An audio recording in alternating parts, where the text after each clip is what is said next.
entendí. Pura seriedad y de repente Sí. se Claro, volvió. ¿Ya está grabando? Sí, ya está grabando. Ok. Yo soy productor de serie ese. Ya veo. Buen inicio. Vamos, 3, 2, 1, let's go. Hoy tenemos un episodio diferente. Hoy Amanda está del lado de acá de la mesa, no está detrás de cámaras, como siempre, porque hoy vamos a hablar un poquito de... Bueno, empezamos la idea del episodio aprovechando que tenemos este espacio del podcast de 2 puntos para hablar de una actividad interesante que estamos organizando de la FIO 2. Pero pensando en cómo lo íbamos a iniciar, etcétera, como siempre nos surgieron dudas existenciales. Y principalmente porque en oficina siempre Ajá. tenemos muchas dudas existenciales. Exacto. Entonces, estábamos pensando cómo empezábamos esto de una manera que no fuera tan Publicitaria. publicitaria. Exacto, esa es la palabra, publicitaria. Y se nos ocurrió una pregunta que es: ¿cómo cambia nuestra manera de trabajar con el pasar de los años? Uh-huh. ¿Cómo crees que eso pasa? Bueno, yo creo que eso es inevitable. Ahora te toca a ti responder. Ok. Yo creo que es inevitable, número uno, que cambie nuestra manera de trabajar a pasar de los años, porque obviamente cuando empezamos a trabajar tenemos unas vivencias un poco más limitadas, y cuando va pasando el tiempo tenemos más experiencia, vemos la vida desde otras ópticas, y además el mundo va cambiando. Uh-huh. Sin embargo, eso no significa que la manera de trabajar, porque sea cambiante, no pueda ser un cambiante evolutivo, o sea, no pueda ser un cambiante hacia mejor. Uh-huh. Entonces creo que eso siempre tiene que estar presente en todas las etapas de nuestra vida laboral, de nuestra vida profesional, y es tener en cuenta esa responsabilidad y esa manera de abordar nuestra profesión, pues. También yo creo que, no sé, pues, cambia también por el tema de que cuando uno empieza la carrera, uno empieza como ese sueño de ser arquitecto. Entonces tú empiezas a querer ser arquitecto bajo la premisa de que quieres cambiar el mundo, uh-huh, porque te ves como alguien súper famoso que va a trascender. Pero al pasar de los años, tú vas conociendo diferentes personas, que vas entendiendo la arquitectura desde estos puntos de vista, y entonces te das cuenta que ese sueño que tú tenías de repente va a cambiar, y ya no empecé como que con ese arquitecto que era como una ideación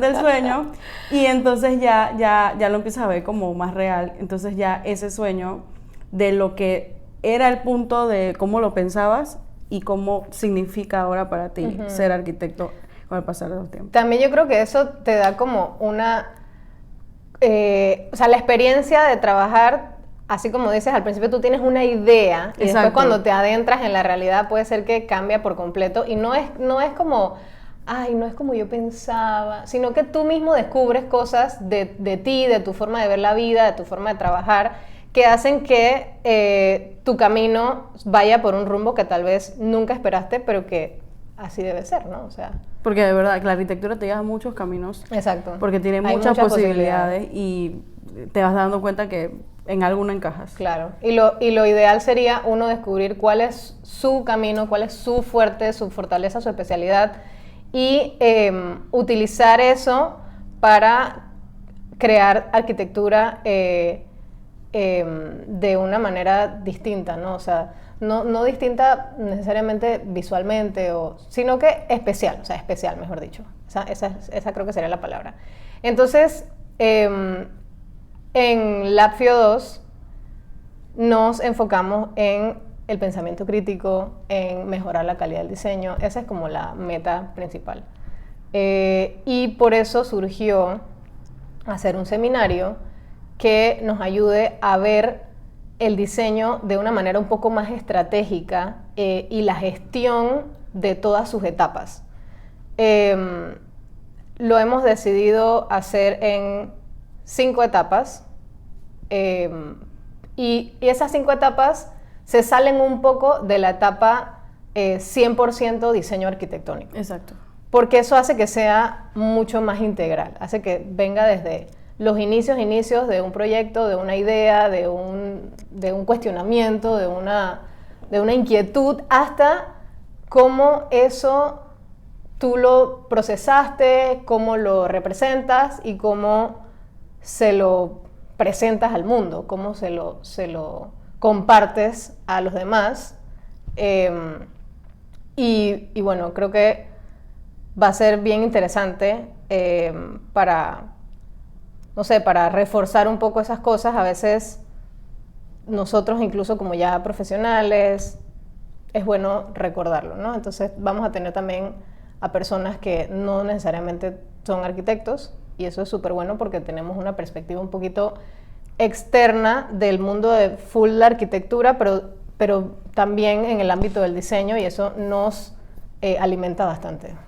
Exacto. Entonces, esos 5 puntos que en verdad pensamos que es como la lista o el orden que aplica casi que en todos los procesos creativos de cualquier industria creativa. Y el primero sería la investigación y generación de insumos. Este sería enfocado a cómo potenciar la marca. Exacto. Pero antes de potenciar la marca hay que estudiar, es lo que decía al principio, ¿cuál es la necesidad? ¿Qué hay? Sí. ¿Qué tenemos a la mano? ¿Cuáles son como nuestra materia prima? Es la parte, por eso es que se llama la parte de investigación, es la parte como de mucha observación, de cuestionarse, de pensar un poquito como hipótesis, ¿qué puedo hacer con esto que tengo? ¿Qué quiero hacer? ¿De dónde sale esta información? No quiero decir palabras como demasiado específicas porque para cada proyecto puede ser algo muy distinto. Exacto. Pero es básicamente la etapa esa de observación, de buscar, de abrir los ojos. De ser sensible. De ser muy sensible, exacto, de abrir los ojos a todo lo que se expone para nosotros, y que al final cualquier cosa puede ser útil en esta etapa. O sea, cualquier cosa puede ser útil, no hay que... O sea, es como la etapa de no ir con preconcepciones, sí. Uh-huh. Y ya todavía no ir a la parte de la forma, es ver, y entonces empezar a buscar como cosas en común. Y para esto vamos a tener a Juan Rivera, que tiene 20 años de experiencia en desarrollo de proyectos creativos, donde la síntesis y la narrativa son su pilar fundamental de sus propuestas. Además, es socio fundador de Mucha Gana, una oficina de diseño transversal para la conceptualización e ingeniería de proyectos. Uh-huh. En verdad, esta parte es bien chévere, yo creo, también, porque sí. Es como la parte en la que uno, cuando empieza el proyecto, está como la emoción de que tengo que desarrollar este concepto, todo puede pasar, qué me funciona, qué puede ser, y como que las posibilidades son muy infinitas, pero también es importante tener en cuenta eso que dices tú, de saber qué información en verdad me va a ser relevante para desarrollar después la siguiente etapa, uh-huh. Que es el análisis y la conceptualización. Exacto. Antes de que sigas, a mí la etapa anterior me encanta, de verdad que me gusta bastante, y creo que es una etapa que no es fácil de abordar. Exacto. Es que uno se puede perder. Uno se puede perder, sí, es algo que también se ejercita. Y es bien importante. Entonces pasaríamos de aquí a la siguiente etapa, pero es importante como mencionar que las 5 etapas se traslapan un poco entre ellas. Entonces Gabo nos está haciendo gestos. Sí. Exacto. Las etapas se traslapan entre ellas, y por temas prácticos va a ser una etapa a cada persona que lo va a exponer, depende una de la otra. Pero siempre hay que ir como que para adelante y para atrás, ¿no? Uh-huh. Entonces, la siguiente etapa es análisis y conceptualización. Esta etapa va a ser presentada por Mía Arias, que ahorita vamos a hablar un poquito de ella, pero ella es la etapa donde vamos a decir que esta es la etapa como más directo al diseño arquitectónico. Exacto. O sea, el diseño arquitectónico en sus subetapas, porque también tiene subetapas. Es como toda esa información que encontré, uh-huh. Todo eso que creo que es valioso. Entonces, ¿cómo lo analizo? ¿Cómo lo llevo a un concepto? Porque a veces pasa que investigamos mucho, pero cuando llegamos a la parte en la que aterrizamos, nos damos cuenta que en verdad todo lo que investigamos de repente no tiene como una lógica y que no puede ser. Y importante también del concepto es no ser literal, porque Claro, eso también pasa exacto. mucho y entonces ahí se pierde como el contenido o la fuerza que puede tener el concepto, porque el concepto, más allá de que funcione como, no sé, algo, a veces la gente dice que es algo muy volado, que hay gente que se fuma muchas cosas para llegar al concepto y que a veces como que se van mucho en eso, pero realmente cuando tienes la información y tú haces como ese análisis, como ese ADN, esa radiografía de todo lo que encontraste y encuentras como esos patrones lógicos y funcionales que amarran a tu concepto, definitivamente que hace que tu concepto sea único y irrepetible y que nada más puede, Sí, porque exacto. vino de algo de ti. Va a surgir solo. Es algo muy genuino, muy profundo, muy de la persona que lo está estudiando. Exacto. Esta es la parte de la abstracción de la idea. Es donde tienes que utilizar tu pensamiento. Bueno, en Exacto. todos tienes que utilizar el pensamiento crítico, pero aquí es como agarrar las piezas del rompecabezas de la etapa anterior y unirlas en una sola. Entonces, Mía. Mía es arquitecta y fundadora del estudio Tahoma, un estudio enfocado en el proceso creativo que trabaja en el diseño a diferentes escalas. En el 2019 crea la FIO 2, una plataforma de innovación social que potencia agentes de cambios por medio del diseño y el pensamiento crítico. Entonces, luego de esta etapa, que probablemente es la etapa más larga de todas, pienso yo, especialmente en arquitectura, Exacto. puede durar años, vamos a la parte 3, que es la de representación visual. También es una etapa de la arquitectura, pero ya, bueno, la misma frase lo dice, es cómo agarrar el proyecto que te demoraste años haciendo, meses o lo que sea, el tiempo que sea, y sintetizarlo en una gráfica, o pocas gráficas, o las que sean necesarias. De qué manera las imágenes expresan todo ese pensamiento que tuviste originalmente y toda la forma en la que la resolviste en una propuesta y en algo que realmente la explique y conecte con la persona que lo va a ver. Para esto vamos a tener a Ana Camazón, que es del estudio de arquitectura Lab House. Ella es arquitecta, es apasionada por diseñar viviendas y artes manuales, y en Lab House se dedica a la representación gráfica de las distintas etapas de un proyecto, en especial a la diagramación, donde buscan conectar una historia de manera sencilla que muestre la evolución desde la idea inicial. Súper importante eso. Una cosa solamente para adicionar de este punto, que son las herramientas, porque muchas personas, o sea, todos conocemos distintas formas de representación, pero sí es importante también cuando uno ya tiene como conocimientos de las distintas herramientas que te pueden ayudar, ya uno va consiguiendo como su estilo y qué le resulta mejor a la hora de representar el proyecto. Para cada proyecto puede ser diferente, para cada arquitecto puede ser diferente, para cada estudio puede ser diferente.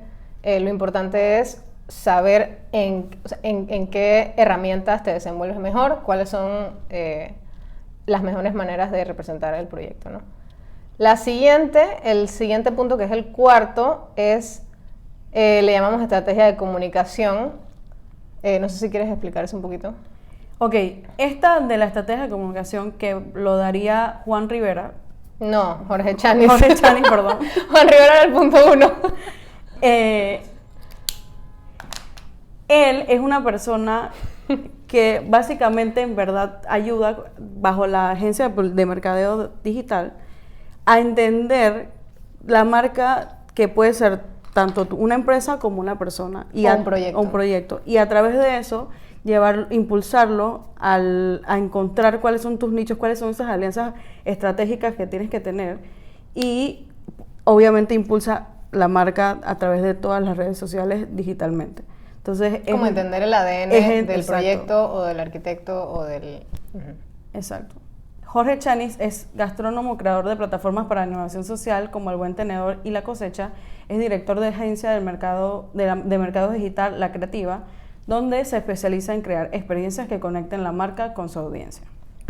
Ok, y el quinto es la parte de documentación y publicación, que es cómo filtras todo lo que hemos dicho anteriormente toda esa información, todo ese contenido, todas tus propuestas, todo lo que has hecho hasta ahora y lo adaptas para las distintas plataformas en las que pueden generar un impacto.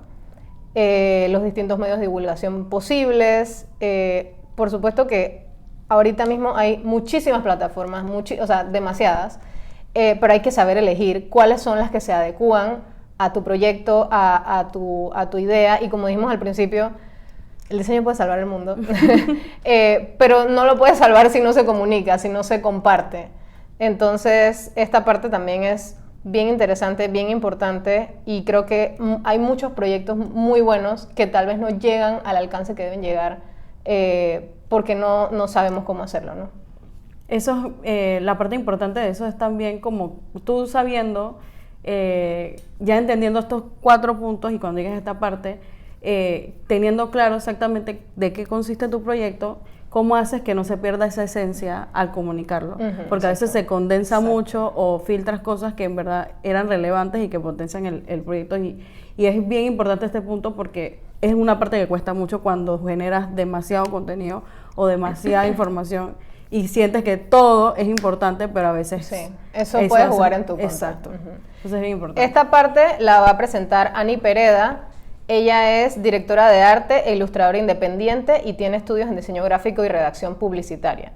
Ella ha trabajado en diferentes agencias de publicidad, fue directora de comunicaciones en Mayol y es socia fundadora de Mucha Gana, igual que Juan Rivera, que mencionamos en el día 1.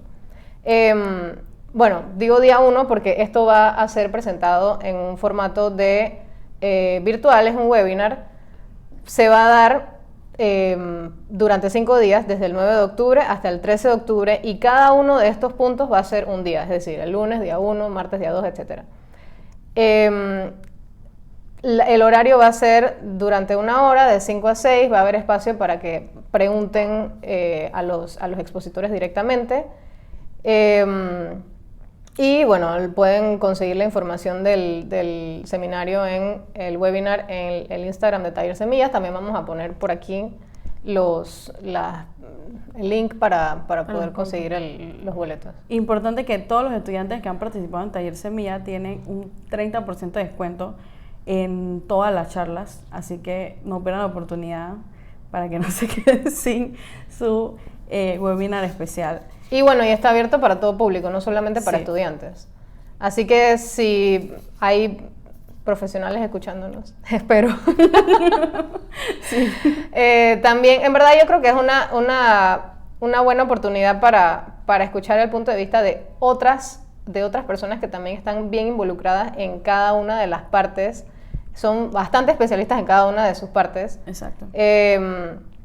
Y tener la oportunidad también de hablar con ellos, porque va a ser, o sea, no va a haber, hay cupos limitados, ¿no? Entonces, sí, hay cupos limitados. Va a haber como que espacio para, no es como un auditorio cuando hay mucha gente y no puedes conversar con el expositor. Creo que puede generarse también una conversación bien interesante con ellos. Y siempre es importante estar constantemente uno buscando nuevas herramientas que te ayuden como a avanzar como profesional. Entonces, todos estos espacios, en verdad, los jóvenes, importante que participen.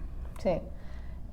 Bueno, el episodio de hoy fue bien cortito. Sí. Bueno, en comparación con los demás, no sé si fue bien cortito.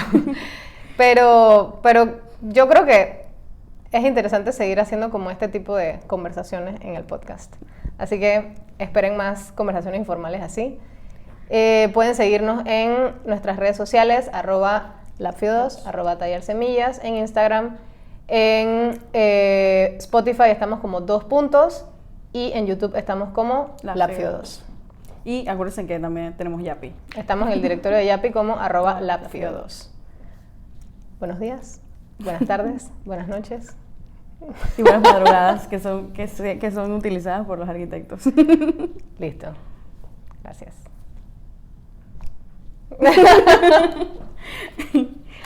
Ay, la calle salió bien.